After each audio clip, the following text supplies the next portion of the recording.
नमस्कार, जय माता दी। मैं हूँ आपकी अपनी लाइफ डिज़ाइनर जीतू आचार्य।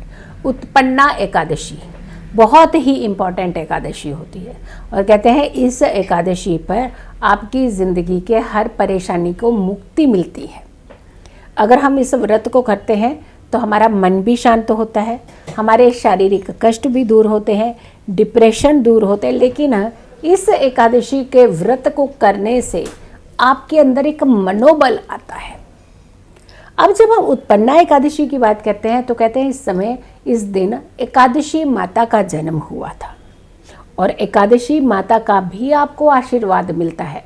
भगवान श्री हरि विष्णु के साथ साथ आपको एकादशी माता का भी वरदान मिलता है और ये कहा जाता है कि देवी एकादशी भगवान विष्णु की एक शक्ति के रूप में ही उत्पन्न हुई थी।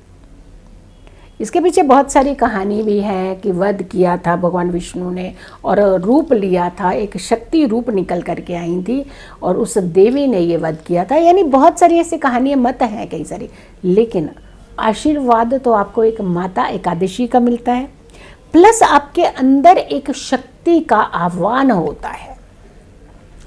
कुछ लोग जो ज़्यादा लो रहते हैं और बहुत सारी चीज़ें करते भी हैं, उसके बावजूद भी कहते हैं कि हम अपनी ज़िंदगी में कहीं ना कहीं हार मान रहे हैं, हमें अपनी ज़िंदगी में कुछ निराशा होती है, हम अपनी ज़िंदगी में कुछ मनोबल नहीं पा पाते हैं, हम अपनी ज़िंदगी के कुछ चीज़ें कुछ रास्ते इख्तियार करना चाहते हैं, लेकिन उन रास्तों पर ना तो हम चल पाते हैं और ना ही हम अपनी मंजिल तक पहुँच पाते हैं।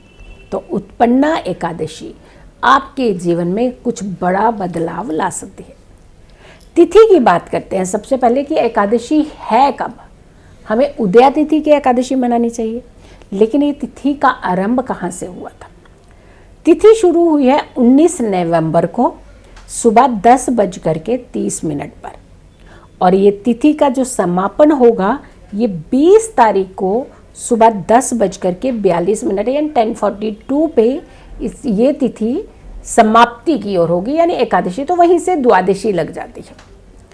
अब उदया के हिसाब से देखते हैं, क्योंकि हमें पूजा भक्ति, हमें जाप करना या फिर भगवान विष्णु की कथा पढ़ना, ये सारी चीज़ें जो होती हैं ये हम उदया तिथि के हिसाब से चलते हैं।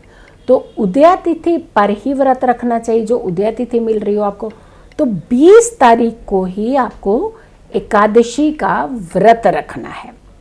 और ये एकादशी मार्गशीर्ष महीने की एकादशी बड़ी उत्तम एकादशी होती है।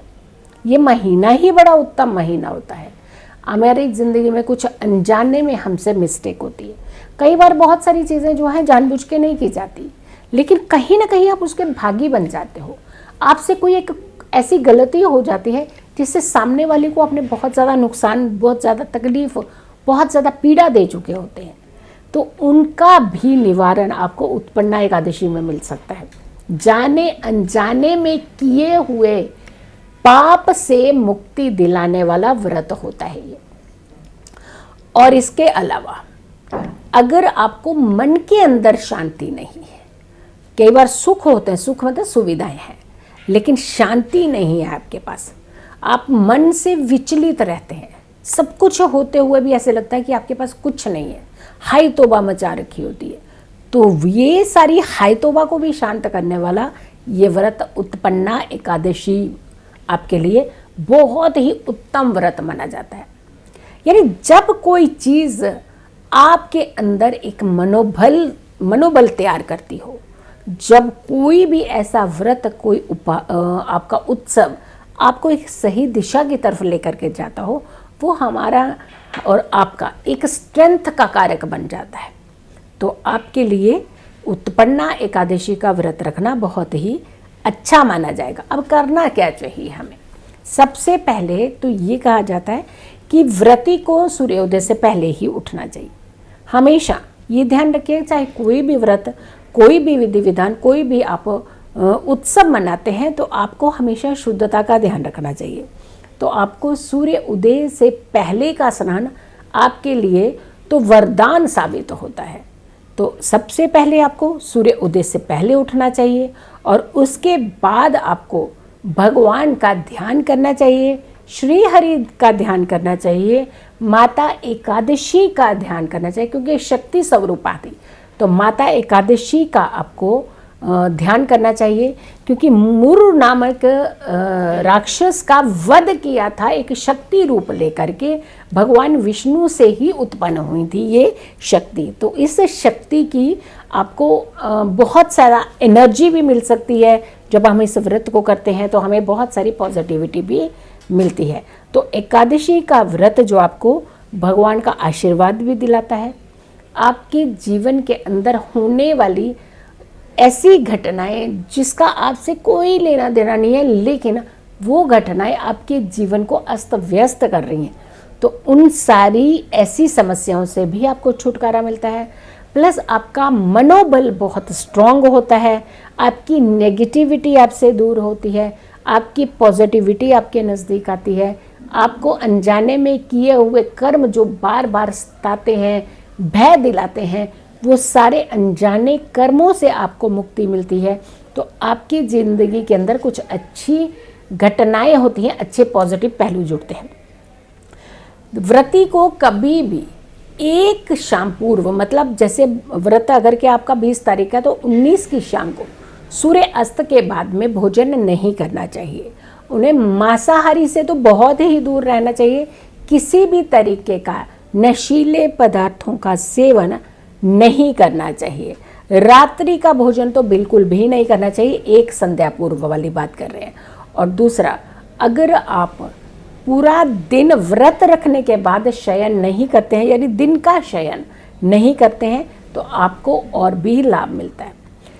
किसी भी व्रत को संकल्प लेकर के करना चाहिए कि हमने इस व्रत की शुरुआत की और शाम को इस सूर्य अस्त के बाद या चंद्र उदय के बाद हम इसका समापन करेंगे, या अगली सुबह सूर्य उदय के बाद इसका समापन करेंगे। तो एक संकल्पित व्रत कहते करने से आप उस संकल्पित व्रत का पूरा लाभ ले सकते हैं।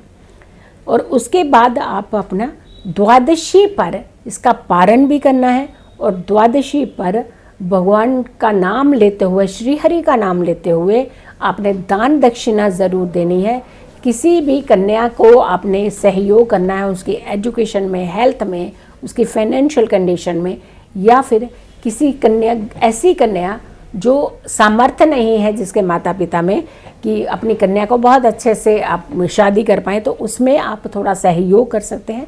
तो यानी आप कुल मिलाकर के एकादशी के व्रत में आप दान पुण्य कर सकते हैं, आप स्नान सूर्योदय से पहले ले सकते हैं, आप अपने कर्मों को निखार सकते हैं, अपनी नेगेटिविटी से दूर हो सकते हैं। फल का भोग लगाना चाहिए, भगवान को अर्पित करना चाहिए, कथा ज़रूर सुननी चाहिए। और इस दिन हमेशा ध्यान रखें, ओम भगवते वासुदेवाय नमः, ओम नमो भगवते वासुदेवाय, ओम नमो भगवते वासुदेवाय नमः। इस मंत्र का जितना ज़्यादा जाप आप करते रहें उतना ही आपके लिए अच्छा माना जाता है। भगवान विष्णु का स्मरण सबसे उत्तम माना जाता है।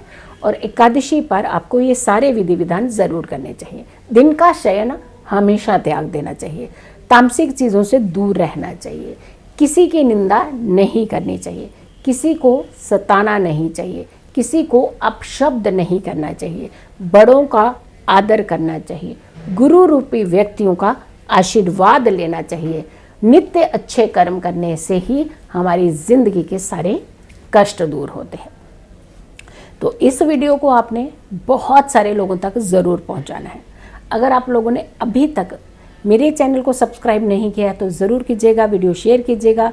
अगर आप अपनी पर्सनली अपॉइंटमेंट लेना चाहते हैं, अपनी निजी तौर पर अपनी कुंडली को दिखाना चाहते हैं, तो जितने नंबर्स दिए गए हैं उन नंबर्स पर कॉल करके आप अपनी बुकिंग भी करवा सकते हैं। सुबह 6 बजे का राशिफल देखना बिल्कुल ना भूलिएगा। हर सुबह 6 बजे मेरे राशिफल में आप ज़रूर जुड़िएगा। वहाँ पर भी फ्री विश्लेषण होता है, लेकिन हाँ, वहाँ पे कुछ खास लिमिटेड प्रश्नों के उत्तर दिए जाते हैं।